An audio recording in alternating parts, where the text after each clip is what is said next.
નમસ્કાર વિદ્યાર્થી મિત્રો, હવે આપણે પી બ્લોકના એલિમેન્ટ્સ ચેપ્ટર નંબર 11 એમાં આપણે પી વિભાગના તત્વો અને આ જે પી વિભાગના તત્વો છે એ પી વિભાગના તત્વોની અંદર 11 સાયન્સમાં તમારે બ્લોક નંબર 13 અને સમૂહ નંબર 13 અને સમૂહ નંબર 14 શીખવાનું છે, રાઈટ. એના પછીના 15મો 16મો 17મો અને 18મો સમૂહ છે એ તમારે 12 સાયન્સમાં શીખવાનું. દેટ મીન્સ કે આ પી બ્લોકના એલિમેન્ટ્સ તમારે દિમાગમાં રાખવાના છે, કારણ કે આ તમારો 11 સાયન્સનો પાયો જો પાકો હશે તો 12 સાયન્સમાં તમને એની ઇલેક્ટ્રોન રચના, એમાં આવતા પરિબળો, આયનીકરણ એન્થાલ્પી, પરમાણુની ત્રિજ્યા, ચલીયકરણ એન્થાલ્પી, એની ઓક્સિડેશન અવસ્થાઓમાં કયા કયા ફેરફાર થાય છે એ બધી સમજ તમને 12 સાયન્સમાં આવશે, બરાબર. ઓકે, એટલે આ પાયો છે. તો પી વિભાગના એલિમેન્ટ, તો પહેલાં તો વ્યાખ્યા આપણે જોઈ લઈએ કે પી વિભાગના તત્વોની વ્યાખ્યા શું થાય. તો આગળ શીખી ગયા છે તેમ જેમ આપણે એસ વિભાગના તત્વો શીખી ગયા બેટા, એમ આમાં પણ આપણે પી વિભાગના તત્વોની વ્યાખ્યા શરૂઆતમાંથી પ્રસ્તાવના જ છે, બરાબર. તો પી વિભાગના તત્વો કોને કહેવાય કે જેમાં છેલ્લો ઇલેક્ટ્રોન, યસ, છેલ્લો ઇલેક્ટ્રોન એટલે સંયોજકતા કક્ષાનો ઇલેક્ટ્રોન કઈ કક્ષકમાં જાય? પી કક્ષકમાં જાય તેને કયા તત્વો કહેવાય? પી વિભાગના તત્વો કહેવાય. ફરીથી વ્યાખ્યા રિપીટ કરું છું કે પી વિભાગના તત્વો એટલે છેલ્લો ઇલેક્ટ્રોન કઈ કક્ષકમાં જાય? પી કક્ષકમાં જાય તેને પી વિભાગના તત્વો કહેવામાં આવે છે. હવે જે પી કક્ષક છે તો તમને ખબર હોય તો પી કક્ષકના કેટલા પેટા પ્રકાર છે? તો 3 પેટા પ્રકાર છે. કયા કયા? px, py અને pz. અને ત્રણેની શક્તિ સમાન છે એટલે આપણે એને બિન જનરેટ કક્ષકો કહીએ છીએ. અને કોઈ પણ કક્ષકમાં વધુમાં વધુ 2 ઇલેક્ટ્રોન સમાય એવું આપણો પાઉલીનો નિયમ કહે છે. તો એ અનુસાર પી કક્ષકમાં વધુમાં વધુ કેટલા ઇલેક્ટ્રોન સમાય? 6 ઇલેક્ટ્રોન સમાય. એટલે સેકન્ડ મૂકો, પી કક્ષકમાં વધુમાં વધુ કેટલા ઇલેક્ટ્રોન સમાય? 6 ઇલેક્ટ્રોન સમાય છે. એનો મતલબ કે પી વિભાગમાં ઇલેક્ટ્રોન રચના લખવી હોય પી વિભાગના તત્વોની તો ns², કારણ કે s કક્ષક ભરાઈ જાય પછી જ પી કક્ષકમાં ઇલેક્ટ્રોન દાખલ થાય. આવબાવનો નિયમ આપણે શીખી ગયા છે કે ઇલેક્ટ્રોન પહેલા નીચા શક્તિ સ્તરમાં ભરાય, ત્યાર પછી ઊંચા શક્તિ સ્તરમાં જાય. પી વિભાગના તત્વોની ઇલેક્ટ્રોન આગળના સેક્શનમાં પણ આપણે શીખી ગયા છે. ns² s કક્ષક ભરાઈ લેશે અને np માં 1 થી માંડીને કેટલા ઇલેક્ટ્રોન ભરાઈ શકે? 6 ઇલેક્ટ્રોન. 7મો ઇલેક્ટ્રોન મૂકી ના શકું કે પી માં વધુમાં વધુ કેટલા ઇલેક્ટ્રોન સમાય? 6. એટલે પી ના પેટા પ્રકાર 3 જ છે. એટલે સેકન્ડ પી વિભાગની ઇલેક્ટ્રોન રચના જણાવો તો શું લખીશું? ns² np13 np6. ક્લિયર? હવે જે આવર્ત કોષ્ટક છે એમાં તમને ખબર છે કે આવર્ત કોષ્ટક કેટલા વિભાગમાં વહેંચાયેલું છે? 4. s, p, d અને f. એસ વિભાગ એટલે કયો સમૂહ? સમૂહ 1 અને સમૂહ 2. સમૂહ 1 એટલે આલ્કલી ધાતુ તત્વો, સમૂહ 2 એટલે આલ્કલાઇન અર્ધ ધાતુ તત્વો. તો પી વિભાગના છે તો પી વિભાગમાં કયા સમૂહનો સમાવેશ થાય? તો પી વિભાગ એટલે સમૂહ નંબર 13 થી માંડીને સમૂહ 18 સુધીનો જે વિભાગ છે એને આપણે શું કહીશું? પી વિભાગ. એટલે સેકન્ડ ક્વેશ્ચન. પહેલો ક્વેશ્ચન કે છેલ્લો ઇલેક્ટ્રોન જે કક્ષકમાં દાખલ થાય, પી કક્ષકમાં દાખલ થાય છે એટલે એને પી વિભાગના તત્વો કહેવાય. સેકન્ડ, એની ઇલેક્ટ્રોન રચના ns² np1 થી np6. થર્ડ, કે કયો સમૂહ છે આવર્ત કોષ્ટકમાં કયાથી કયા સમૂહનો પી વિભાગ કહેવાય?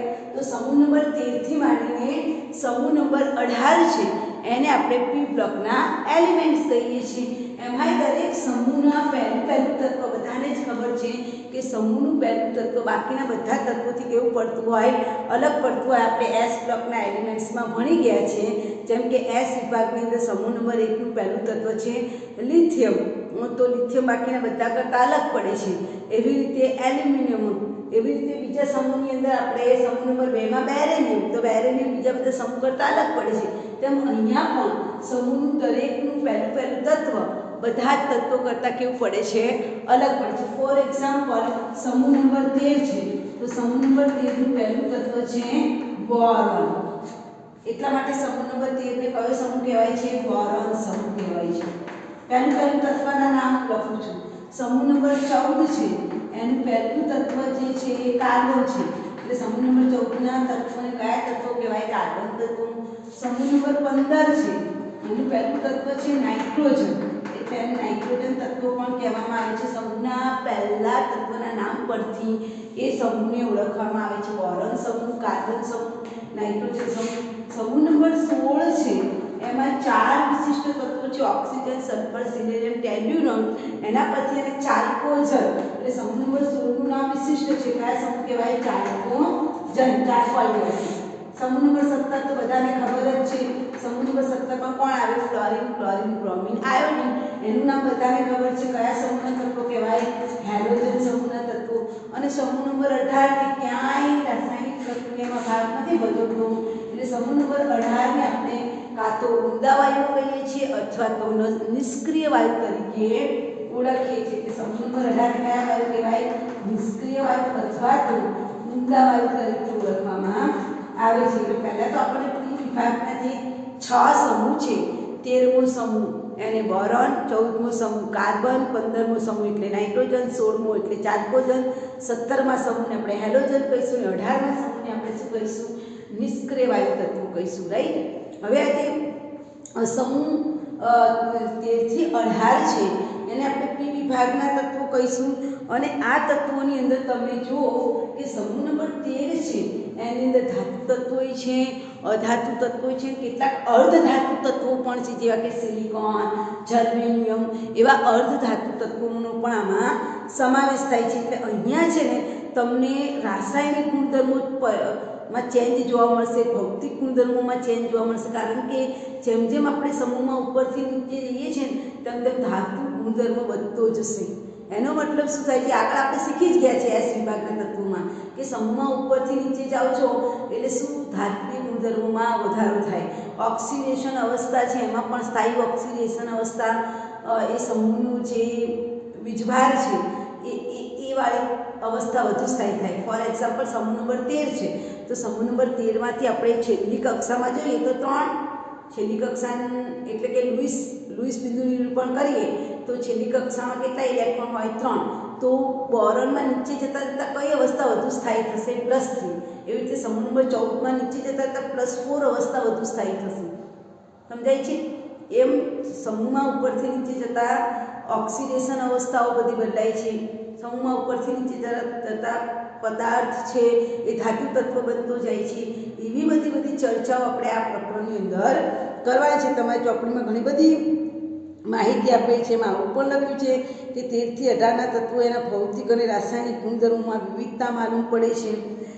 કઈ કઈ વસ્તુઓ આપણે આ ચેપ્ટરમાં ભણવાના છે તો આપણે કારણ બધા ભણી ગયા છે યાદ કરો કે આપણે સમૂહની વાત કરીએ તો સમૂહમાં ઉપરથી નીચે તરફ જઈએ તો શું થાય કદ વધે એટલે પરમાણુ ત્રિજ્યા વધે આયનિક ત્રિજ્યા વધે પહેલું રીઝન કારણ કે નવી કક્ષાઓમાં ઇલેક્ટ્રોન એડ થાય પરમાણુ ક્રમાંક વધે છે એટલે પેલા કેન્દ્રમાં પ્રોટોન વધે એટલે ઇલેક્ટ્રોન દૂર જાય પરમાણુ કદમાં મોટો થાય એટલે સમૂહમાં પરમાણુ ત્રિજ્યા વધે છે પછી આયનીકરણ એન્થાલ્પી ઘટે વિદ્યુત ઋણતા ઘટે ઇલેક્ટ્રોન બંધુતા ઘટે આ બધું જ આપણે પ્રકરણ નંબર 3 માં આગળ શીખી ગયા છીએ આવર્ત કોષ્ટકવાળું આખું ચેપ્ટર છે એમાં આપણે આ બધી વસ્તુ શીખી ગયા છીએ એ વસ્તુઓ બધી આમાં જોવા મળશે પી સમૂહના તત્વોની લાક્ષણિકતા શું છે તો આ સમૂહ એવો છે કે એમાં અધાતુ તત્વો છે મેં આગળ કીધું તેમ ધાતુ તત્વો પણ છે અને અર્ધધાતુ તત્વો પણ છે બીજું કે સમૂહનું પહેલું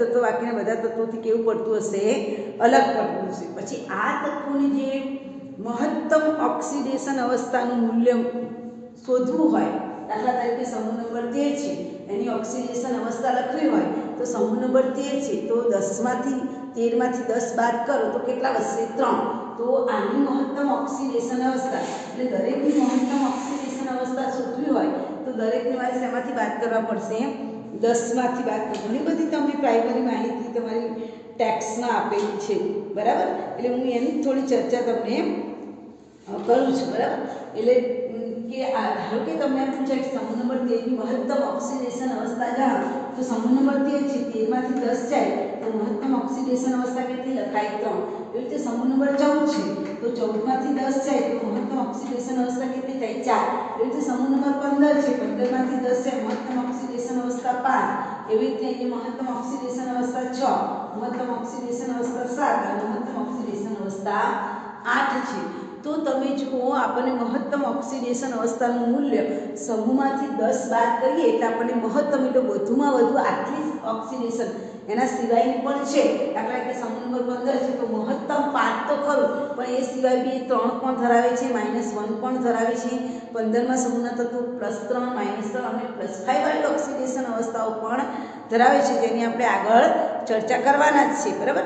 હવે આના પરથી આપણે નિષ્ક્રિય યુગ્મ અસર એટલે શું, તો સમૂહ 13 થી સમૂહ નંબર 16 તરફ જઈએ તો સમૂહ નંબર 13 થી સમૂહ નંબર 16 એટલે આપણે કઈ તરફ જઈ રહ્યા છે, આવર્ત કહેવાય. સમૂહ નંબર 13, સમૂહ નંબર 14, સમૂહ નંબર 15 આમ જઈએ છીએ ડાબી બાજુથી જમણી બાજુ. તો પરમાણુ ત્રિજ્યામાં શું થવાનો છે, ઘટાડો થવાનો છે. બરાબર. બરાબર. હવે આપણે સમૂહમાં ઉપરથી નીચે તરફ જઈએ તો મહત્તમ, હવે જો નિષ્ક્રિય યુગ્મ અસર કોને કહેવાય એની વ્યાખ્યા તમને આપું છું. નિષ્ક્રિય યુગ્મ અસરની વ્યાખ્યા. નિષ્ક્રિય યુગ્મ અસર એટલે બેટા દેખાય છે આપણે, નિષ્ક્રિય યુગ્મ અસર એટલે શું, એક મિનિટ હા, ઓકે દેખાય છે. નિષ્ક્રિય યુગ્મ અસર એટલે શું, તો તમે જેમ સમૂહમાં ઉપરથી નીચે તરફ જાઓ છો ત્યાં જે મારી મહત્તમ ઓક્સિડેશન અવસ્થા દેખાય છે એ મહત્તમ ઓક્સિડેશન અવસ્થા વધુ ને વધુ શું થતી જશે, સ્થાયી થતી જશે. તો સમૂહમાં ઉપરથી નીચે તરફ જતા મહત્તમ ઓક્સિડેશન અવસ્થામાંથી 2 બાદ કરતા મળતી ઓક્સિડેશન અવસ્થા, જો આ મહત્તમ ઓક્સિડેશન અવસ્થા 3 છે, 3 માંથી 2 બાદ કરું એટલે કેટલી મળશે, 1. જો એવી રીતે મહત્તમ ઓક્સિડેશન અવસ્થા 4 છે, 4 માંથી 2 બાદ કરું તો કેટલી મળશે, 2. ટૂંકમાં કહેવાનો મતલબ કે પેલા જે એસ વિભાગના તત્વો છે ને, આપણે ધારો કે સમૂહ નંબર 13 નો બોરોન છે, બોરોનનો પરમાણુ ક્રમાંક 12 છે, ઇલેક્ટ્રોન લખું તો શું લખાય, 1s2 2p2 2p1 છે. તમે જુઓ તો આ જે ઇલેક્ટ્રોન છે એ કેન્દ્રની વધુ નજીક છે. બરાબર. એટલે એ બહુ ખેંચાયેલા છે, પણ એની જે છેલ્લી કક્ષાના ઇલેક્ટ્રોન છે, યુગ્મિત ઇલેક્ટ્રોન, એ બહાર રહેશે, જેને નિષ્ક્રિય યુગ્મ અસર, એસ વિભાગના 2 તત્વો બહાર રહી જાય છે. રાઈટ. તેને આપણે કઈ અસર કહીશું, નિષ્ક્રિય યુગ્મ અસર. નિષ્ક્રિય યુગ્મ અસર એટલે શું, કે જે મહત્તમ ઓક્સિડેશન સમૂહમાં ઉપરથી તમે નીચે જાઓ છો, ધારો કે 13મા સમૂહના તત્વો છે તો બોરોન, પછી એલ્યુમિનિયમ, ગેલિયમ, ઇન્ડિયમ, સેલિયમ, એમાં સમૂહમાં ઉપરથી નીચે તરફ જાઓ તો જે મહત્તમ ઓક્સિડેશન અવસ્થા છે એમાંથી 2 બાદ કરવાથી જે ઓક્સિડેશન અવસ્થા મળે એ વધુ સ્થાયી થતી જાય છે. ફોર એક્ઝામ્પલ, સમૂહ નંબર 13 ના તત્વો છે બોરોન, એલ્યુમિનિયમ, ગેલિયમ, ઇન્ડિયમ અને થેલિયમ. તો આ થેલિયમ છે એની મહત્તમ ઓક્સિડેશન અવસ્થા +1 મળે છે, સ્થાયી ઓક્સિડેશન અવસ્થા +1 મળે છે. કઈ અસર, નિષ્ક્રિય યુગ્મ અસર. બીકોઝ આગળના જે સમૂહમાં જેમથી ઉપરથી તમે નીચે તરફ જશો તેમ તેમ શું થશે, પરમાણુનું કેન્દ્રની નજીક એસ 1s 2s, પછી આ જે ઇલેક્ટ્રોન છે, આગળના ઇલેક્ટ્રોન, એ ઇલેક્ટ્રોન કેન્દ્રથી સંકળાયેલા છે, p અને f વિભાગના તત્વો, પણ જે છેલ્લી કક્ષાના ઇલેક્ટ્રોન છે એ કેન્દ્ર પ્રત્યે આકર્ષણ નથી કરવાના, એ 2 ઇલેક્ટ્રોન ઓછું આકર્ષણ કરી શકવાના છે એસ વિભાગના. ખ્યાલ આવે છે.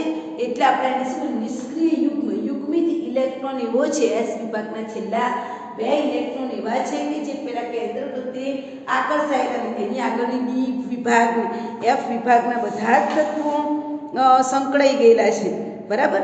અને ધારો કે આપણે થેલિયમ છે તો થેલિયમમાં pd10 સુધીના ઇલેક્ટ્રોન, 10 સુધીના ડી કક્ષકના 10 ઇલેક્ટ્રોન કેન્દ્રને પેલી સિલ્ડિંગ અસરથી ઢાંકી દે, પણ એસ વિભાગના 2 ઇલેક્ટ્રોન બહાર છે તો એ બે સરળતાથી નીકળી શકે. ધેટ મીન્સ કે તમારે નિષ્ક્રિય યુગ્મ અસરની વ્યાખ્યા લખવી હોય તો શું લખાય કે સમૂહમાં ઉપરથી નીચે તરફ જતા જે મહત્તમ ઓક્સિડેશન અવસ્થા તમારી છે, જે 10માંથી બાદ કરીને મળે છે, એ મહત્તમ ઓક્સિડેશન અવસ્થામાંથી 2 બાદ કરવાથી જે અવસ્થા મળે છે એ ધીમે ધીમે વધુ સ્થાયી થાય છે, જેને શું કહેવાય, નિષ્ક્રિય યુગ્મ અસર. કે યુગ્મ એટલે એસ વિભાગના 2 ઇલેક્ટ્રોન કેન્દ્ર પર તેટલું પ્રબળ આકર્ષણ નથી કરી શકતા જેટલા આગળના કક્ષકના ઇલેક્ટ્રોન પેલા કેન્દ્રને ઢાંકી દે છે. બીકોઝ આગળના ડી અને એફ વિભાગના તત્વો છે એ શિલ્ડિંગ અસરથી પેલા કેન્દ્રને ઢાંકી દે છે,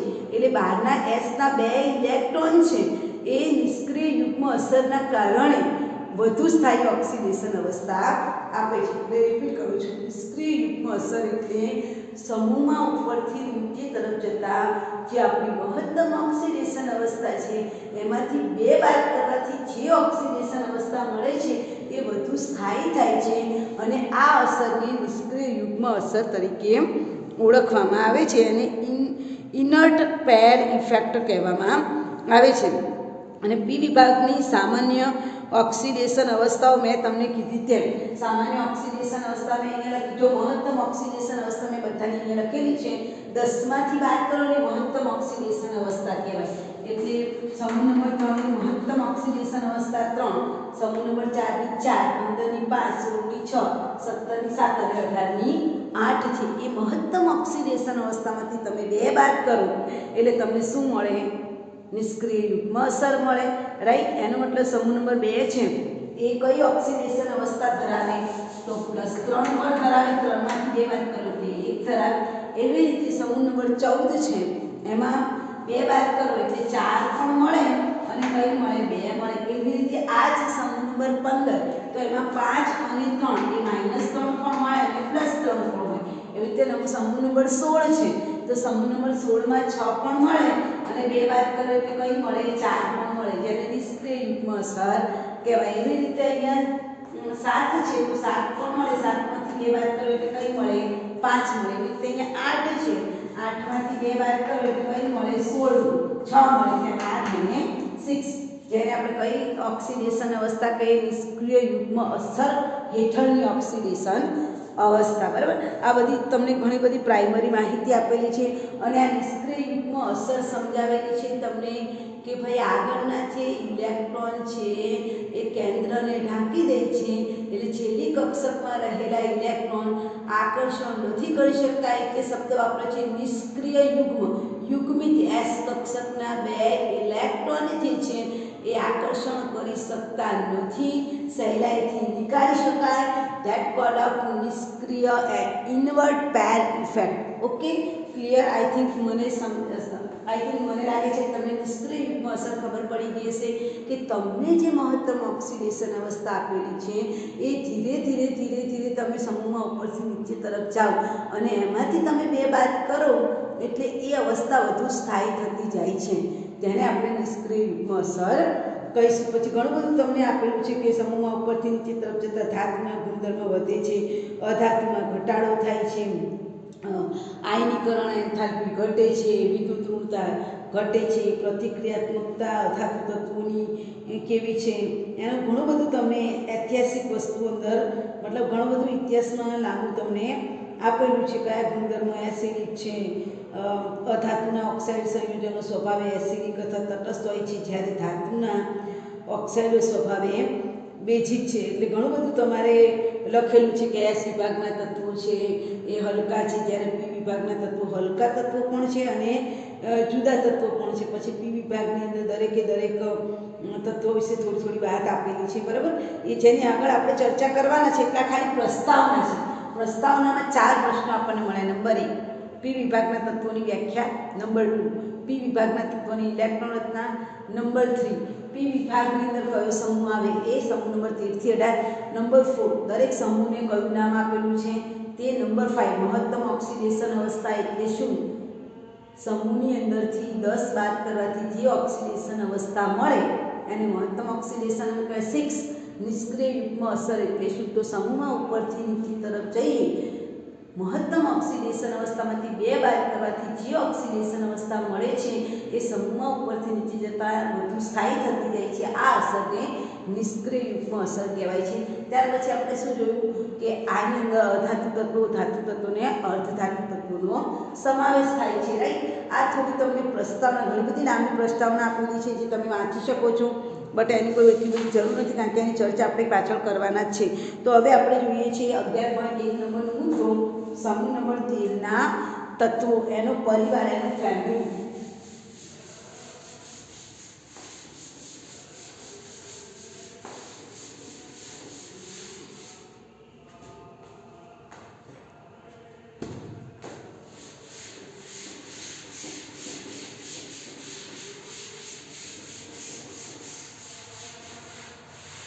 સમૂહ નંબર 13.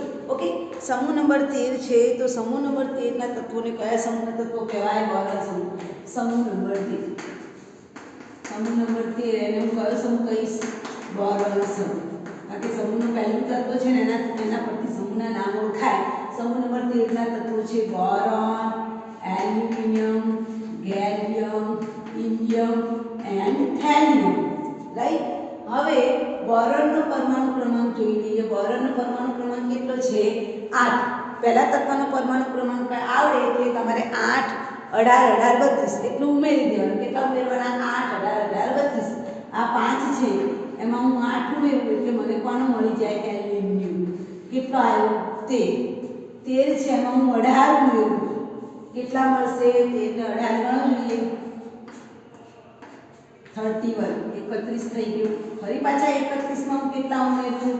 18 ઉમેરું. કેટલો થઈ ગયો? 49. રાઈટ. અહીંયા ઉમેર્યા આપણે.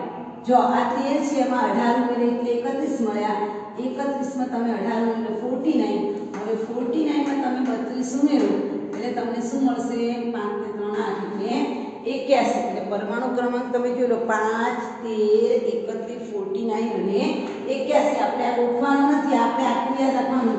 પહેલો તત્વનો પરમાણુ ક્રમાંક આવડે એટલે બાકી બધાના આવડી જાય. પરમાણુ ક્રમાંક પહેલાનું યાદ રાખવાનું. બોરોનનો પરમાણુ ક્રમાંક 5, પછી કેટલા ઉમેરવાના? 8, 18, 18, 32. છેલ્લામાં તમે 32 ઉમેરશો, 49 માં 32 ઉમેરો એટલે તમને થેલિયમની ઇલેક્ટ્રોન રચના મળી જશે. પરમાણુ ક્રમાંક 81. રાઈટ. હવે આપણે શરૂ કરીએ છીએ પ્રાપ્તિ સ્થાન. બોરોન છે એ પૃથ્વીના પોપડામાં આપણને 0.001%. આ જે બોરોન છે એનું પૃથ્વીના પોપડામાં પ્રમાણ છે 0.001%. બહુ જ ઓછું પ્રમાણ જોવા મળે છે. અને એની ખનિજો ઘણી બધી તમને ચોપડીની અંદર આપી છે. જો આ તત્વોના ગુણધર્મો વિવિધતા દર્શાવે છે. બોરોન એક વિશિષ્ટ અધાતુ છે. ધ્યાનમાં રાખજો, આ શું છે? અધાતુ તત્વો. મેં તમને આગળ પણ કહ્યું છે સમૂહનું પહેલું તત્વ અધાતુ હશે, પછીના તત્વો ઉભય ગુણધર્મી હશે, છેલ્લા તત્વો કેવા હશે? ધાતુ તત્વો હશે. રાઈટ. અને એલ્યુમિનિયમ ધાતુ છે. બોરોન સાથે રાસાયણિક પ્રક્રિયા જ્યારે ગેલિયમ અને ઇન્ડિયમ અને થેલિયમ સંપૂર્ણપણે કેવા છે? ધાત્વીય લક્ષણો ધરાવે છે. ધેટ મીન્સ એલ્યુમિનિયમ એવું છે ધાતુના ગુણધર્મો ધરાવે છે અને અધાતુ ઉભય ગુણધર્મી છે. રાઈટ. બોરોન કેવું છે? અધાતુ તત્વ. એલ્યુમિનિયમ કેવું છે? અર્ધધાતુ તત્વ. અર્ધધાતુ તત્વ એટલે ઉભય ગુણધર્મી. હે, ઉભય ગુણધર્મી. અને બાકીના જે તત્વો છે આપણા ગેલિયમ, ઇન્ડિયમ અને થેલિયમ એ કેવા તત્વો છે? ધાતુ તત્વો છે.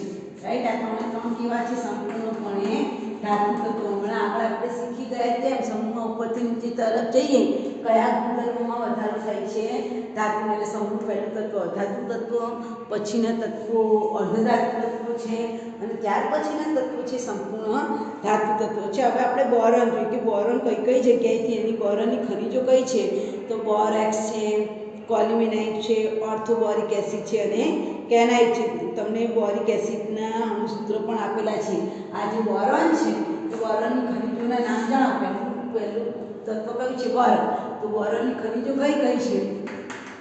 તો બોરેક્સ પાવડર તમે નામ સાંભળ્યું હશે.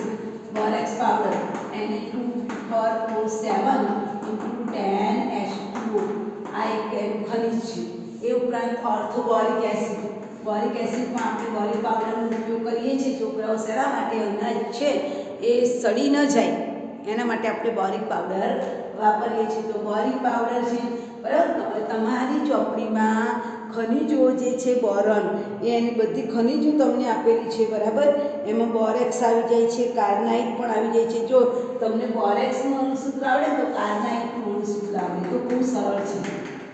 દેખાય? બોરેક્સ એટલે Na247 × 10H2O અને કાર્નાઇટનું અણુસૂત્ર લખો હોય તો પાણીના 4 અણુ કરી દેવાના. શીખવાડું ફરીથી. બોરેક્સ એટલે 10 અણુ, જ્યારે કેનાઇટ એટલે કેનાઇટ પણ કહેવાય છે. ચોપડીમાં કાર્નાઇટ પણ આપેલું છે. કાર્નાઇટ. તો એનું અણુસૂત્ર લખો હોય તો બહુ સરળ છે. Na247 પેલામાં 10H2O કેટલા H2 લખવાના? 4H2O લખવાના. પછી બોરિકનું અણુસૂત્ર તો તમને બધાને જ આવડે. H3BO3. આ બોરિક છે એને બધાને આવે શું આવશે H3BO3 આ ત્રણ આપણે ખનિજોના નામ કે ભાઈ બોરોન છે એ પૃથ્વીના પોપડામાં કઈ ખનિજોમાંથી મળી આવે છે તો બોરેક્સ એટલે Na2BeFor7 એના પરથી તમને કાર્નાઇટનું અણુસૂત્ર Na2BeFor7 પછી બોરિક એસિડ છે એ પણ તમને ઇઝીલી યાદ થઈ જાય છે H3BO3 એ ઉપરાંત કોલ્યુમિનાઇટ ખનિજ છે એ છે તમારા આગળ બી એલ્યુમિનિયમનું નિષ્કર્ષણ આવશે એમાં કોલ્યુમિનાઇટ ખનિજ આવે છે એ આવશે Ca2B6O11 into twice H2O કોલ્યુમિનાઇટ આ તમારી જાણકારી માટે છે યાદ રાખવાના ક્યારેક તમને એક માર્કના MCQની અંદર પૂછી શકાય આગળ એને લખ્યું છે કે ભારતમાં જે બોરેક્સ છે એ બોરેક્સ તમને કઈ જગ્યાએથી મળે લડાખ અને સાંભર સરોવરમાંથી મળી આવે છે કઈ જગ્યાએ છે લડાખ અને સાંભર સરોવર એટલે તમને બોરેક્સ આપણા ભારતમાં કઈ જગ્યાએ મળે છે તો લડાખ અને સાંભર સરોવરમાંથી મળી આવે છે પૃથ્વીના પોપડામાં એનું પ્રમાણ મેં અહીંયા લખ્યું છે 0.0001% એનું પ્રમાણ છે બોરોનના બે સમસ્થાનિકો છે કયા બે સમસ્થાનિકો છે નંબર 1 છે B10 અને બીજું છે B11 બોરોનના બે સમસ્થાનિકો કયા છે B10 અને B11 છે B10 નું પ્રમાણ 19% છે અને B11 આ જૂની ટેક્સમાં 20% આપેલું હતું 20% ને 80% હવે પ્રમાણ જુદું આપેલું છે આપણે જે ટેક્સમાં આપ્યું છે એને વિશ્વસનીય સમજીશું B10 નું પ્રમાણ 19% છે અને B11 સમસ્થાનિકનું પ્રમાણ કેટલા ટકા છે 81% છે રાઈટ બોરોનના બે સમસ્થાનિકો છે B10 B11 B10 છે એનું પ્રમાણ 90% છે 19 એટલે 19% અને પેલું 81% છે જૂની ટેક્સમાં 20 અને 80 નો રેશિયો આપેલો હતો બરાબર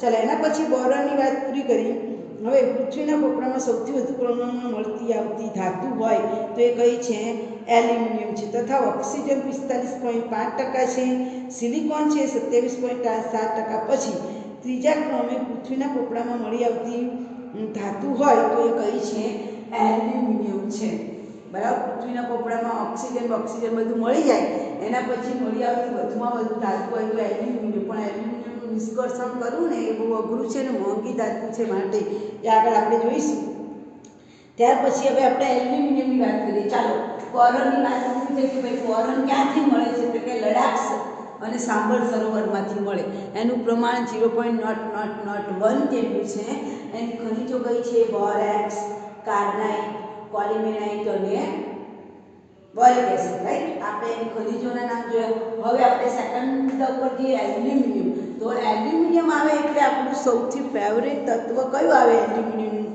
એલ્યુમિનિયમનું સૌથી અગત્યનું તત્વ છે તો એ છે બોક્સાઇટ જે 10મા ધોરણમાં આપણે શીખી ગયા છે બરાબર એલ્યુમિનિયમની ખનિજોનું નામ આવતું હતું બોક્સાઇટ અને બોક્સાઇટમાંથી આપણે એલ્યુમિનિયમનું નિષ્કર્ષણ 10મા ધોરણમાં હોલ હેરાલ્ડ પદ્ધતિ દ્વારા શીખી ગયા છે બરાબર તો હવે આપણે એલ્યુમિનિયમની ખનિજો જોઈએ એલ્યુમિનિયમની ખનિજોના નામ ચાલો એલ્યુમિનિયમની જે ખનિજો છે એમાં કઈ ખનિજ છે બોક્સાઇટ છે બોક્સાઇટનું અણુસૂત્ર શું થાય Al2 yes Al2O3 into XH2 Al2O3 અહીંયા XH2 લખું પાણીના અણુ ગમે તેટલા હોઈ શકે છે બરાબર ત્યાર પછી છે ક્રાયોલાઇટ આ પણ અણુસૂત્ર યાદ રાખીશું ક્રાયોલાઇટ જે અગત્યના છે એ હું અહીંયા લખું છું ક્રાયોલાઇટ એટલા માટે યાદ રાખીશું કારણ કે તમારે બાળ સાયન્સમાં એલ્યુમિનિયમનું હોલ હેરાલ્ડ પદ્ધતિ દ્વારા નિષ્કર્ષણ આવશે ધાતુ કર્મવિધિ ચેપ્ટરમાં ત્યારે તમારે ક્રાયોલાઇટ હોલ હેરાલ્ડ પદ્ધતિમાં ક્રાયોલાઇટનું સોલ્યુશન લેવામાં આવે છે એ એટલા માટે તમારે ક્રાયોલાઇટનું અણુસૂત્ર Na3AlF6 આ યાદ રાખવું પડશે બરાબર Na3AlF6 યાદ કરી લો અત્યારથી પછી બીજી જે ખનિજ આપણે બે જ ખનિજો તમને આપે છે બોક્સાઇટ અને ક્રાયોલાઇટ બરાબર એલ્યુમિનિયમ અગત્યની ખનિજ તે ભારતમાં અબરખ તરીકે ભારતમાં કયા નામથી ઓળખાય છે અબરખ કયા નામથી અબરખ અને એ કઈ જગ્યાએ મળે છે પેલું લડાખ અને સાંબર સરોવરમાંથી મળે છે એમાં પૂરા એલ્યુમિનિયમ છે એ ભારતના કયા વિસ્તારમાં? મધ્યપ્રદેશ, કર્ણાટક, ઓડિશા અને જમ્મુ કાશ્મીર. મધ્યપ્રદેશ, કર્ણાટક, જમ્મુ કાશ્મીર અને કેરાલા. બરાબર, આ જગ્યાએથી આપણને ઓરિસ્સા શોર્ટ ફોર્મમાં MKJO એટલે મધ્યપ્રદેશ, કર્ણાટક, જમ્મુ કાશ્મીર અને ઓરિસ્સામાંથી તમને મળી આવે છે. પછી એના પછી તમને આપેલું છે ગેલિયમ, ઇન્ડિયમ અને થેલિયમ. બરાબર, આ એનો મતલબ કે આપણે બે તત્વો વિશે વધારે ભણવાનું હશે આ સમૂહમાં, બોરોન અને એલ્યુમિનિયમ. કારણ કે બોરોનની ઘણી બધી ખનિજો જોઈ કે આપણે બોરેક્સ જોઈ, કાર્નેલાઇટ જોઈ, કોલિમેનાઇટ જોઈ, પછી ઓર્થોબોરિક એસિડ જોઈ. એવી રીતે એલ્યુમિનિયમની પણ જો, આ ઉપરાંત એલ્યુમિનિયમની ખનિજો કોરેન્ડેમ પણ છે. હા, તમે આ પાણીના કાઢી નાખો ને બોક્સાઇટમાંથી તો જે વધે ને એને કોરેન્ડમ કહેવાય. દાખલા તરીકે પાણીના અણુ કાઢી નાખો તો શું વધે? Al2O3 વધે ને એને કોરેન્ડમ કહેવાય. એ પણ એલ્યુમિનિયમની એક ખનિજ જ છે. બરાબર, તમને આપેલી નથી એટલે આપણે બહુ ચર્ચા નથી કરતા, પણ એલ્યુમિનિયમની બે ખનિજો આપણે યાદ રાખવાની. કઈ? બોક્સાઇટ, બોક્સાઇટનું અણુસૂત્ર આવશે Al2O3 10H2O જ આવશે. બરાબર, પછી ક્રાયોલાઇટનું અણુસૂત્ર એટલા માટે એકવાર સાયન્સમાં પણ તમારે આવવાનું છે Na3Al6. બરાબર, ત્યાર પછી આ ક્યાંથી મળે છે? તો મધ્યપ્રદેશ, MKJO, મધ્યપ્રદેશ, કર્ણાટક, જમ્મુ કાશ્મીર અને ઓરિસ્સા. ત્યાર પછી તમારું થેલિયમ, ઇન્ડિયમ અને થેલિયમ છે એનું પ્રમાણ કેવું છે? બહુ ઓછું છે. બરાબર, હવે એની ઇલેક્ટ્રોન રચનાની ચર્ચા કરીએ તો અહીંયા આ હિસ્ટ્રી વિશે વાત કરીએ. 11.1 મુદ્દાની ચર્ચા કરીએ આપણે.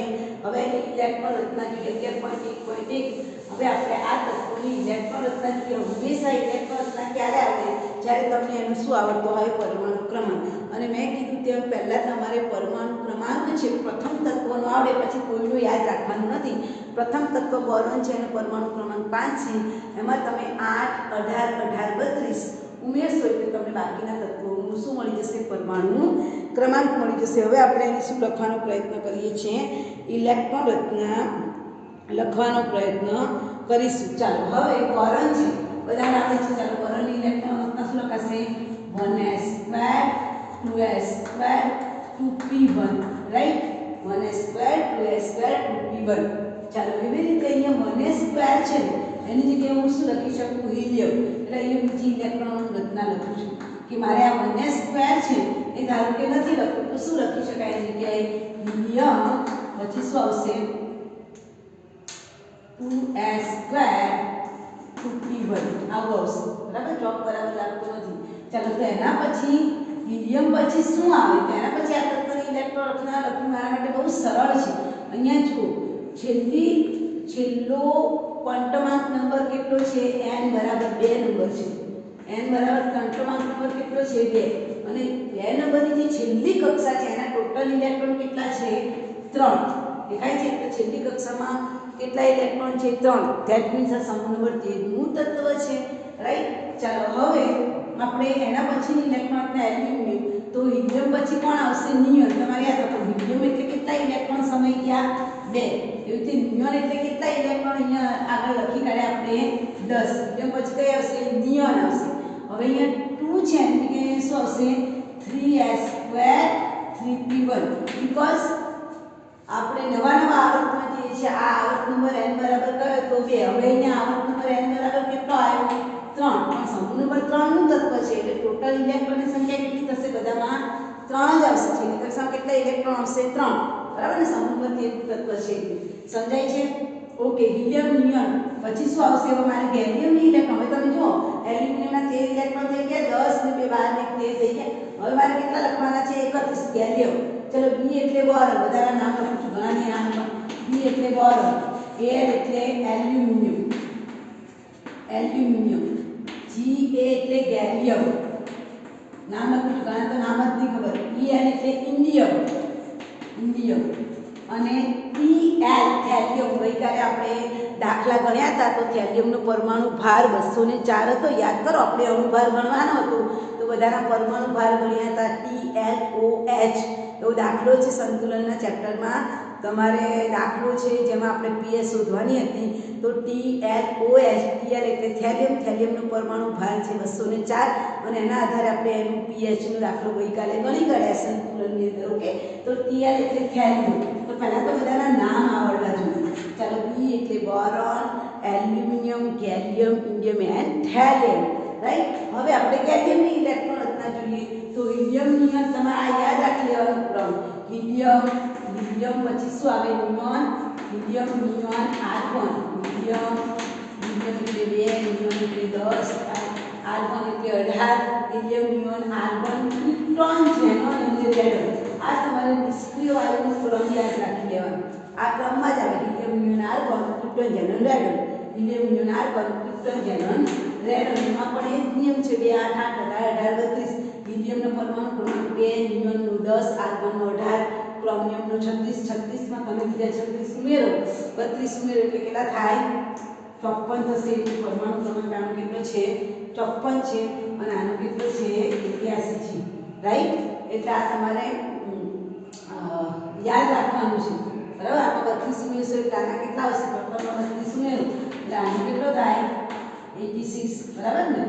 તો આ તમારે યાદ રાખવાનું છે કે helium neon argon, krypton, xenon, radon. ચાલો હવે મારે લખવી છે ગેલિયમની ઇલેક્ટ્રોન રચના. તો હિલિયમ નિયોન પછી શું આવશે આર્ગોન. હવે જ્યારે આર્ગોન આવે એટલે કઈ કક્ષક આવશે 3D કક્ષક આવશે. એટલે અહીંયા 3D લખીશું, 3D પછી 4s આવશે અને પછી કઈ કક્ષક આવશે 4p કક્ષક આવશે. આ આર્ગોન એટલે કેટલા ઇલેક્ટ્રોન 18 ઇલેક્ટ્રોન. ચોક બરાબર નથી, 18 ઇલેક્ટ્રોન, બરાબર. આર્ગોન એટલે કેટલા ઇલેક્ટ્રોન આવશે 18 ઇલેક્ટ્રોન, બરાબર. 18 ઇલેક્ટ્રોન સમય કે 3D માં કેટલા આવે વધુમાં વધુ 10 એટલે 18 ને 10 28, 28 s માં વધુમાં વધુ 2 ઇલેક્ટ્રોન એટલે 28 ને 2 30 અને છેલ્લી કક્ષકમાં તો એક જ ઇલેક્ટ્રોન આવશે. એટલે કેટલું તો બધામાં કોમન છે આ ઇલેક્ટ્રોન. જુઓ કે 2s1 2p1, 2s2 2p1, 3s2 3p1, 4s2 દરેકમાં ખાલી નંબર બદલાય છે. આ n બરાબર 2 નંબરની કક્ષકમાં છે, આ n બરાબર 3 નંબરની, આ n બરાબર ક્વોન્ટમાર્ક નંબર કયો છે 4 છે, રાઈટ. ક્વોન્ટમાર્ક નંબર તમને કેટલો દેખાય છે 4. ચાલો હવે એ રીતે હિલિયમ નિયોન આર્ગોન પછી ક્રિપ્ટોન આવશે. ક્રિપ્ટોન એટલે કેટલા ઇલેક્ટ્રોન 36 ઇલેક્ટ્રોન. આ તમને આ યાદ હોવું જોઈએ. 3D કઈ પછી કઈ કક્ષક આવશે 4D કક્ષક આવશે. અહીંયા 5s2 5p1. આ પાછળ વાળું તો કોમન, પહેલામાં 2 પછી 3 પછી 4 પછી 5, બરાબર. 5s2 5p1. અહીંયા તમે જુઓ ક્રોમિયમના કેટલા 36, આના કેટલા ઇલેક્ટ્રોન 10, 36 ને 10 46, 47 ને 1 49 થઈ ગયું 49. પરમાણુ ક્રમાંક કેટલો છે આનો 49 થઈ ગયો.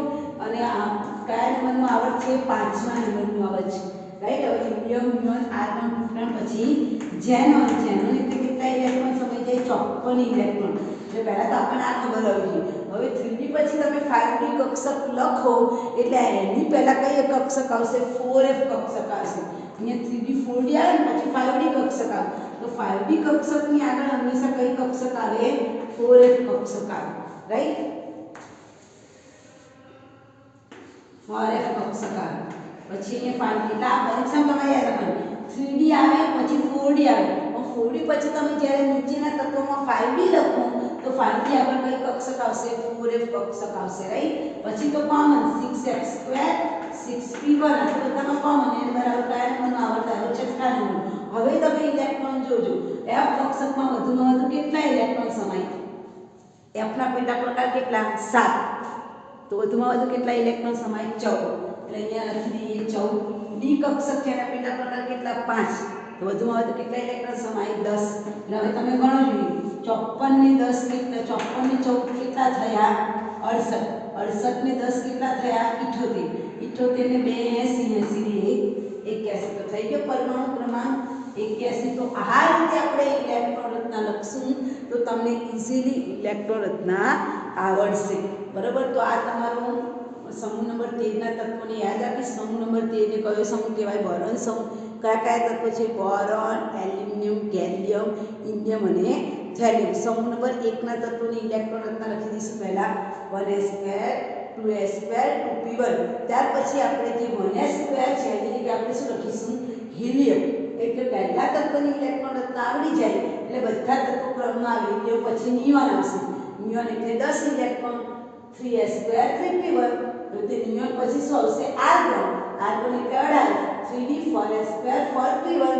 જ્યારે આર્ગોન આવે એટલે યાદ રાખો કઈ કક્ષક દાખલ થઈ જશે 3D કક્ષક દાખલ થાય તો આ તમારી થઈ ગઈ ગેલિયમની ઇલેક્ટ્રોન રચના દેખાય છે એવી રીતે આ હિલિયમની ઇલેક્ટ્રોન રચના છે રાઈટ અને છેલ્લે છે થેલિયમની ઇલેક્ટ્રોન રચના આવતીકાલે આપણે એના પરમાણુ ત્રિજ્યા આયનીકરણ એન્થાલ્પી વિદ્યુત ઋણતા એ બધા ગુણધર્મોની ચર્ચા કરીશું કારણ કે એ ગુણધર્મ આપણે આગળ શીખી ગયા છે દાખલા તરીકે હું સમૂહમાં કારણ આપું તમને કે સમૂહમાં ઉપરથી નીચે તરફ જતા પરમાણુની ત્રિજ્યા શું થાય વધે છે કેમ વધે કારણ કે તમે એ જોઈ શકો છો પરમાણુ ક્રમાંક વધે છે એની સાથે સાથે કેન્દ્રનો વીજભાર વધે છે કેન્દ્રનો વીજભાર વધે છે તમે જુઓ પહેલા 2 નંબરની કક્ષા દેખાય પછી કઈ થઈ 3 પછી 4 પછી 5 પછી 6 ધેટ મીન્સ કે જેમ જેમ તમે પરમાણુ ક્રમાંક વધ્યો